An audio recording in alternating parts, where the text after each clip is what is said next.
Emily Owen, warm welcome to Facing the Canon. Thank you for having me. I'm thrilled to have you. Where did you grow up, Emily? Well, I grew up in Leicester. And tell us about your family. My family are as normal as any family, which means not very normal. I have quite a big family, so I have 3 younger sisters, quite a few cousins, aunts, uncles, quite a big family. And when you were growing up, did you have dreams and aspirations as to what you might be? Well, when I was growing up, I was what I suppose you might call an all-round goody two-shoes. So I did well at school because I studied hard, and I did well at sport because I trained hard, and I did well at music because I practiced hard, and I enjoyed them all, so life was really good.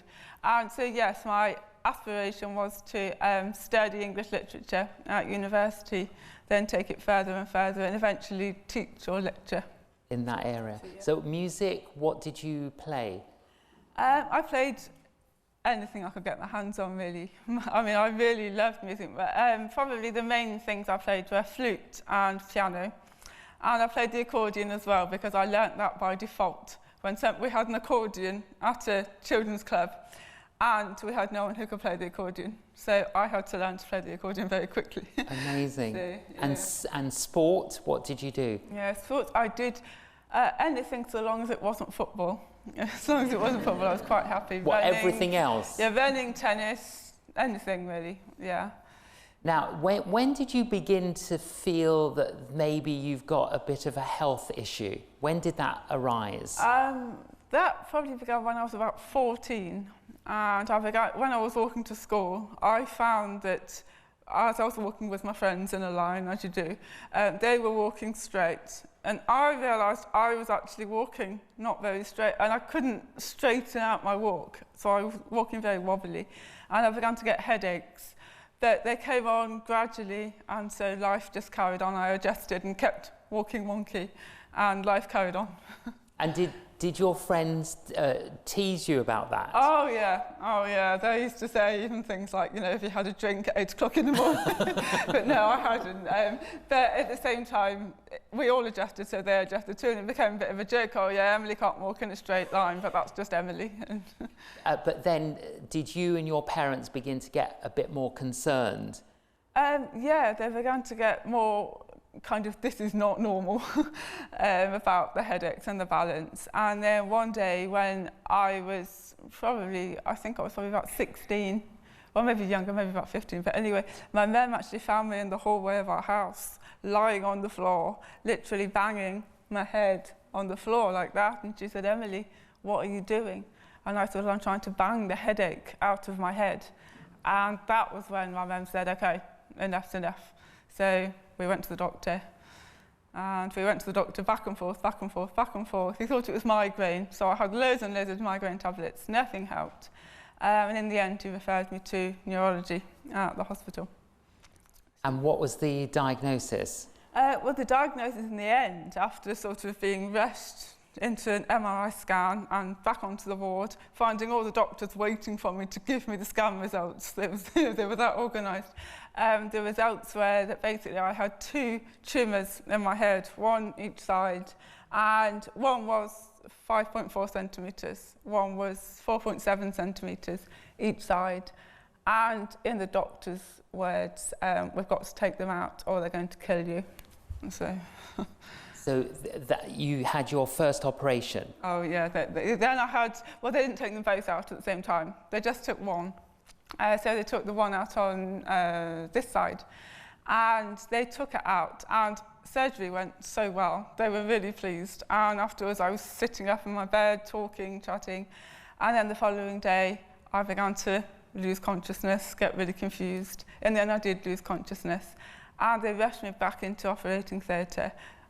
Because fluid had built up in my brain, and they released that fluid, but I still didn't wake up. So the next day, which was my 17th birthday, they took me back into theatre, and they opened up my head again to find out what was happening. And then they closed it up, and I still didn't wake up. So then they put me in intensive care. Yeah, And how long were you in intensive care for? So I was in intensive care. Well, after 5 days in intensive care, the doctors took my parents to one side and they said, we need your permission to switch off your daughter's life support machine because she's not going to make it. We need to turn it off. And my parents, well, I'm not actually a parent myself, but I think that's probably a bit of an awful thing to be asked. But in the end, they actually said yes, because they knew I had a faith in God, and they knew that if the worst came to the worst and I did die, I had an eternal hope with God. So they said yes. But clearly, the life support wasn't switched off because I'm sitting here at the final minute. So what happened in between? Oh, so at the final minute, the doctors all stood around my bed. I'm told, obviously I don't remember this, but I'm told they all stood around my bed, ready to turn it off, and then one of them noticed something that doctors notice that means there's a sign of life. So they said, don't switch off. And so they didn't switch off. And then they said, right, she needs to learn to do everything again. And by everything, I mean everything. I couldn't do a single thing. I couldn't move. I couldn't do anything. And they said the first thing she needs to learn to do is literally breathe, because I couldn't breathe. I was having the machine do it for me. So they said to my dad, if she's going to breathe, you're going to have to tell her, because she'll only breathe if she's told. Otherwise, she won't bother. I remember I could still hear at this point. So my dad sat by my bed and for ages just said, breathe, breathe, breathe, like that, until I gradually learnt the rhythm of breathing and came off the machine. So that was, did the doctors diagnose it as a particular condition that you had? Yeah, they diagnosed it as, pretty soon on, they diagnosed it as something called Neurofibromatosis Type 2. Can you say that? That neuro thing. So anyway, yeah, it's NF2 for short. You can call it that. Yes, NF2 for short. NF2, and basically that means I grow benign tumours on nerves anywhere in my body, including these hearing nerves. So how many operations have you had to remove tumours? How many operations? I've had, well, I've had, for the major surgeries, I've had 5 brain surgeries, I've had 2 spinal surgeries, but I've also had, well, I've had over 20. I have them really regularly, yeah. Now, on one of those occasions, you were taken in and you knew that after the operation that you would be 100% deaf. Yeah, that's right. So just tell us that incident. How were you, who did the doctor tell you? How did you feel? So what happened was, when I was first diagnosed, they said, when we operate on this side, you'll lose the hearing, which is what happened when I woke up from the first surgery. I was deaf in one ear, but I could hear fine in the other. And they said, one day you will need the same operation on the other side and you will lose the hearing. And I went, oh, right, yeah. I nodded as though I was taking it on board. But inside, I was like, never happened to me. No, it happens to other people. I'm not meant to be deaf. No, that's not me. But 4 years later, the doctors said, that tumour has grown so big. They actually said, in these very words, they said, we've got 2 choices. Either we operate and you lose your hearing, or we don't operate and you lose your life. That's what they actually said to me. And wasn't really how old were you at the time? By now I was 21. Okay. 21. So I did know the exact day when I was going to lose my hearing. Yeah, I knew I would go into the theatre hearing, come out hearing nothing. And what were your thoughts and feelings as you were being taken into surgery? I don't. The corridor was very long. The corridor to theatre is very, very long. It took a long time to be wheeled down there. And my parents were able to come down that corridor with me. And when we got to the door of theatre, that was when my parents couldn't come any further. And so I guess for them it was kind of, well, what is the last thing she's going to ever hear us say going to be? And I can obviously remember what they said. They said, I love you. And that was the last thing I've ever heard them say, including my dad, who doesn't say it very often, but he did say it that day, because that was, you know, what else can you say? But before that actual day, in the lead up, I listened to as much music as I could. I spoke on the phone as much as I could. I tried to fill my head with all the sounds I would never hear again. So, yeah. So after the operation, you were 100% deaf. Yeah. And you're now lip reading me. I am now, yeah. You had to learn how to do that. Yes, I did have to learn to do it. But before I actually lost my hearing, I was told, you will have to learn to do it, but you also either will have a kind of affinity to it or you won't. And so I prayed every day, more than once every day, that I would be able to lip read. So I honestly believe that it's God that helps me lip read. So actually when you say I'm lip reading, I'm not really. God's helping me lip read. Yeah. But how easy am I to understand? Yeah, you're quite easy. You're very good. You've got quite a big mouth. Yeah, no, you're good to lip read. Tell us medically, of course, there's the God factor, but medically, your condition, what have the doctors said about the future? What, the future for my condition? Yes. Well, there's research going on all the time. They're hoping to eradicate it. I mean, there are some drugs that do slow the growth of the tumours. They don't take the tumours away, but they stop them growing. And there's all this research that's always happening. But to be honest, ever since I was diagnosed, which is over 20 years ago, the cure has just been round the corner. And 20 years later, it's still just round the corner. So, you know, you have to not get your hopes up too much, but at the same time, hopefully a cure will be soon. Now, on one of your operations that you were being trolleyed in, you really didn't want to wake up. No, that's right. It was actually quite a small operation in the scheme of things. It was on my leg, and I had a little lump. And the doctor said, OK, we'll take you into theatre, we'll take the lump out. You can go home. You don't even have to stay in overnight. So that was great. But then I was wheeling down the corridor, again, a long corridor, another hospital. And suddenly, something inside of me almost literally snapped. And I just said to God, I don't want to do this anymore. I said, my life is not supposed to be operations, hospitals, losing hearing, losing this, that, and the other, recovering. I said, I can't do it anymore. I said, so here's the plan. I do like plans. So I said to God, here's the plan. I'll go into a theatre. I'll have the anaesthetic. But I said, I do not want you to wake me up after the anaesthetic. I said, I don't want to live this life. And God, in that corridor, further down the corridor, immediately said, no, you're going to wake up. So I knew for a fact that I would wake up that time. And I actually said, So you sensed that? Yeah, I just sensed God saying, you will wake up. You really sensed God saying to you? That's probably the only time I've had an anaesthetic when I haven't thought I might not wake up, actually. Every time I think I might not wake up, but that time I knew I'd wake up. Yeah, and so I actually did say to God, I said, well, OK, well, how am I going to do it? How am I going to live this life that I didn't want? And God said, well, Emily, you've got to let go. But you haven't got to let go of life. You've got to let go of what you thought life would be. And so that's what I had to do. Yeah.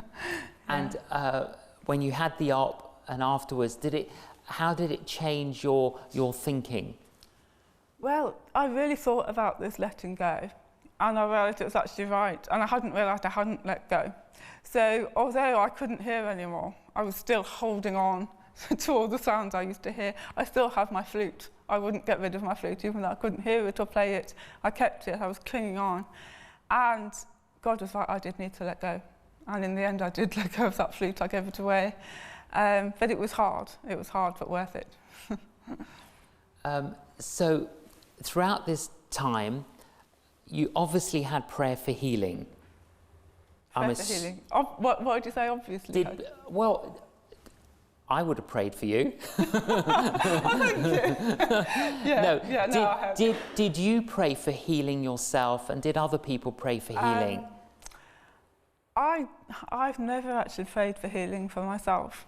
And that's an interesting question. I don't know why, but I've never prayed for healing for myself. I've prayed that God would help me live this life, but I haven't actually prayed for healing. I have had prayer for healing. I've had prayer for healing once by the elders of my church. Yes. You know, biblically, you come out, the elders pray for you. I wasn't healed. I've had prayer for healing once at a big conference. I think it might have been Spring Harvest, but anyway, one of these big ones, and I went forward. I wasn't healed.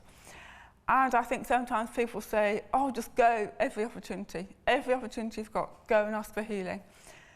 And that's actually really hard when you're the person who's going and not being healed, and going and not being healed, because for me I was really psyching myself up. So I decided to leave it. Then I went to another conference, and God, I just kind of felt, and somebody did say to me, and I felt God and everyone saying, go for healing again. There was a healing seminar. So I said to God, okay, one more time I will go. Now maybe you think that's not very many, 3 times, but that was as many as I could manage. So I said to God, okay, I'll go. And I went up to the front, knelt down. The person who was praying for people came up to me, and I said, you know, I'm deaf, so I'm not going to hear what you say. And she said, okay, can I pray for you in tongues? I said, yeah, please do. So she started praying for me, and the minute she started praying, I knew 2 things without a shadow of a doubt. I knew I was not going to be healed that day, and I wasn't. But I knew the most joy I've ever felt in all my life. So You just yeah, felt I just felt it. the joy, because I knew, although I wasn't going to be healed, I had God in there so much. God was with me so close. And that's better than being healed, really, at the end of the day. So you could feel I could just feel his presence of Jesus, feel the presence of God, and his peace. So close. In that moment, that I knew it was a no to healing. It was a yes to more of God. And on balance, which would I choose? More of God. When, Emily, people say, how can you believe in a God of love when there's so much suffering in the world? How do you answer that question?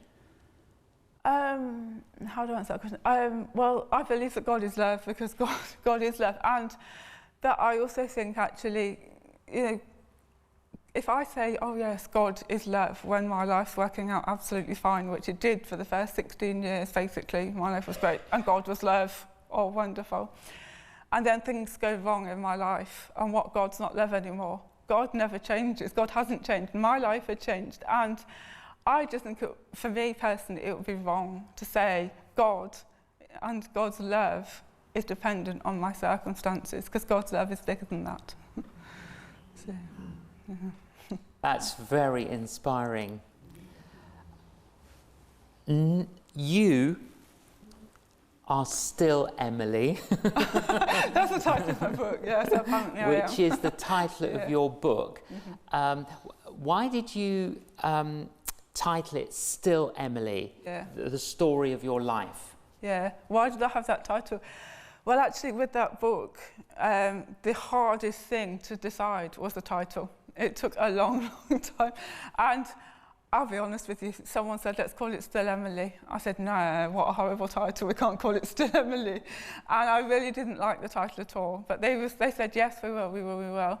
And in the end, I realised that actually, yeah, it's a good one, because I am still Emily inside. And whatever happens to us, we are still us inside. Even when I'm literally still paralysed in hospital, I'm still Emily inside. So it's a good title. I'm thankful for whoever chose the title. It's a great title, and it's a great book. Just, you know, the retelling in detail of your story, and I found it truly inspiring, and it gave me a real faith lift just reading your story. What are your hopes and aspirations for the future? Well, I guess I hope more of God. Yeah. I think the more, however much you know of God, there's always more to know. So I want to keep knowing more, and I want to keep growing in God. But I hope, but practically, I guess, I'd like to keep writing books, which at the moment I am doing. So I never thought I would write books ever, but that's the way my life has turned out, and that's something that I'm very grateful for. I quite like to keep speaking, chatting with people. I like people, I like talking. So, yeah, and just see where God leads. I mean, possibly there will be more operations on the horizon, and I guess my aspirations for those would be that I will have the grace to face them and whatever they mean, yes, as and when they come. Yeah. Tell us more about your writing. So obviously you had all these operations, you didn't end up becoming an English literature teacher, but you obviously you're good with words. And how did it work out that you started writing? Well, how I started writing was a lot of my story stems from a time in hospital. So one time when I was in hospital, I was just lying in the ward, and it was coming up to Christmas. And I really do like Advent. It's one of my favourite times of year. And I was lying in hospital feeling really, to be honest, feeling quite far from God. Not feeling that God wasn't there, not thinking he didn't exist, not thinking he didn't love me, none of that. It was just like God was there and I was there. Whereas quite often, we're a bit more together. And I felt a long way from it. So I just said to him, I need a book that I can read that's challenging and doable and engaging and accessible. And, I need one that covers all those boxes. But I said, I go into bookshops and I haven't quite seen what I'm looking for. And I had that sense from God, well, you better write it then. So that's why I wrote my first book, because God said, you better write it then. And what was your first book? The first one was about Mary. Basically, a diary through Mary's life, if you like. Yeah, it's 30 reflections on Mary. Yeah, that's right. It's 30 reflections, yeah, right from her finding out she's expecting right up to when Jesus rises again. That's my favourite of your books, actually. Oh, is it? Yeah, Thank you. I really like Mary. Oh, very much.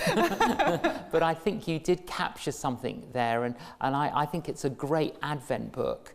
Yeah, it was actually written originally as an Advent book, yes. But then expanded. Yes. So, yeah. And then now that was called 30 days with Mary. And then you started doing other 30 days. Tell us about the others. So I took other characters. So I've done David, Elijah, John, there's one, Esther. Yeah, so I've done a similar format, just going through their life, yeah. So you obviously grapple a lot with scripture and dig deep with scripture. I love the Bible, yeah. I love the Bible. You dive into it. There's just so much to find, yeah. So, yeah, and again, I enjoy reading, I enjoy words, I enjoy God. So it all kind of comes together in the Bible, really. So just tell us, so in the morning, if you have put an alarm, how do you know the alarm has gone off? How do I know the alarm's gone off? Well, so in the morning, I'm asleep, and then the alarm goes off, and so if that's my pillow, underneath my pillow, I've got a thing that's about that size, about that thick, and it goes under my pillow, and when the alarm goes off, it vibrates like that, and I can feel. It's not like an earthquake current. No. It's quite gentle. Does it get faster and faster? Yeah. It doesn't shake the whole bed. It just No. But if you're like, I want to snooze. Yeah, so that's it. And you can get ones that the alarm goes off and the lights flash, but I always think I might not see the lights flashing, so I'm better to have a mini earthquake to get me awake. And then getting around, how do you manage? Well, after I mentioned before I had spinal surgeries, and after one of them, the doctor said, you might never walk again, because I was paralysed from the waist down. Obviously, I couldn't move my legs. And after weeks in hospital, finally, my leg, and it was my left leg, I can remember, my left leg twitched. And I actually saw the blanket twitch. And I thought, what's that? But then, then we realised that there was potential for my legs to move again. And so gradually I learnt to walk. I've learnt to walk again quite a lot of times, but again I learnt to walk. And still walk with a limp. But I can't walk very far. So I guess I get either the train or some kind person to drive me. Or Yes. Yeah, but I managed to get around. Yeah. But when you say you had to learn to walk again, just tell us a little more about that. Yeah. So after the very first surgery, after intensive care, as I say, I was had to learn to do everything again. That included walking. So I had to learn to walk, and gradually I learned to stand, then Zimmer frame, then crutches, then walk. Then after the spinal surgery, same process again. And it's physio, but I was very into sport. So I have the same mindset with physiotherapy, that okay, I'm going to push this as far as I can go. Unfortunately, I haven't been able to push it to be able to run, but I've pushed it to be able to walk. So. But Emily, there must have been times when you were hugely frustrated. Oh, yeah. And how did you cope when you had those frustrating times? I remember one time I was in hospital, and this was the very first time actually after that long time, after intensive care and everything, that I was recovering okay, except I couldn't walk, but I was able to move my arms, able to sit up. And I was in a ward in the hospital, kind of at the end of, I was in a bay at the end of the ward, so quite a way away from the nurses. And there was just me and one other patient in there. And the other patient, I think she had MS, but anyway, she struggled with walking too.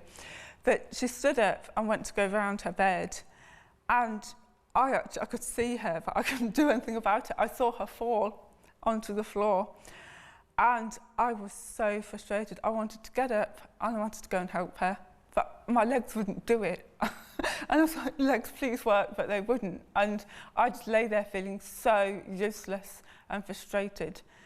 And this poor woman, she was in pain on the floor. I was here, and all I could do was watch, and it was horrible.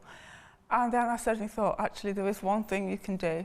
You can get your buzzer and press it to call the nurse. So I pressed the buzzer, the nurse came, helped that lady up, and I still felt useless. I was like, oh, is that all I've been able to do? But then I thought, actually, I still did something. I still helped, otherwise that lady would have been on the floor a lot longer. So whilst acknowledging the frustrations, I try and find something that is positive as well within them. Absolutely. What would you say, Emily, to anyone who's struggling with ill health and finding it hard, maybe feeling that God is absent? What would you say to them? Just to take these things a bit in order, the first thing I would say, if anybody's feeling that they're really struggling and in pain, don't pretend that you're not. Actually, we do struggle, we do hurt, even Christians, we do. Life's tough, and it's okay to say that. If you're feeling that God's far away, tell him. I've told him before. I've ranted at God. I've shouted at him. I've said, what's going on? This isn't supposed to be my life. And I've told him that at least I'm still communicating with him. It's really important not to shut God off. And I have learned that God's shoulders are massive. He doesn't mind if we shout at him and tell him we're struggling, that life's hard. But he prefers that to us not telling him at all. Absolutely. Yeah. What's your favourite verse in the Bible? My favourite verse in the Bible? Well, every time I say what my favourite verse is, I think, oh, but no, what about that? What about that? I have lots of favourite verses. My favourite chapter in the Bible is John 15, when Jesus says, I'm the vine, you are the branches, attach yourself to me. And that's what Jesus says all the time.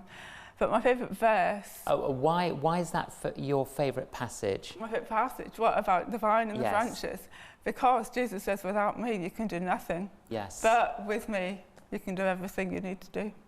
And that's what I try and remember, that everything he asks me to do, I can do because I'm attached to him, attached to the vine. I have a really nice little ornament, which I should have brought, which is of a little figurine, 2 people, and the big one, 2 arms reaching down, the little one, 2 arms reaching up. And when you look at it, the little one's arms merge in to the big one's arms. You can't see where one ends and one starts. And that's what a vine and a branch is like. You can't see where they actually cross over. And I think if we can be that close to Jesus, that's a pretty amazing thing. Pretty amazing thing. But my favourite verse, if you still want me to say I do, is in Psalm. And see, I didn't know you were going to ask me that, but I know it's in Psalm, I think it's 73, but it might be 76, but maybe you'll know when I tell you what it is.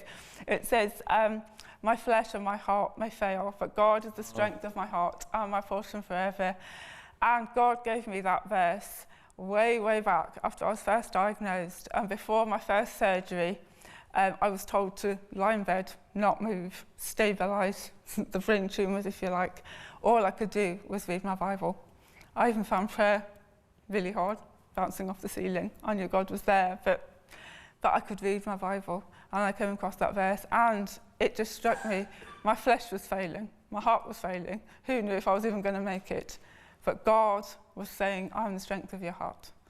And that's what I just clung on to. So that's probably my favourite verse. And my favourite chapter. Not that you asked my favourite chapter. Beautiful. That is a really beautiful verse.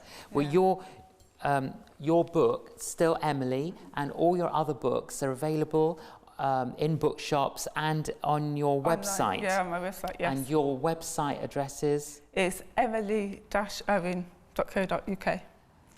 You are an inspiration, Emily, and it's a privilege to have had this opportunity to speak with you. Thank you for blessing us and for continuing to be a blessing to many other people. And our prayer is that you will continue to know the peace of the Father, the presence of the Son, and the power of His Spirit in many, many more years to come.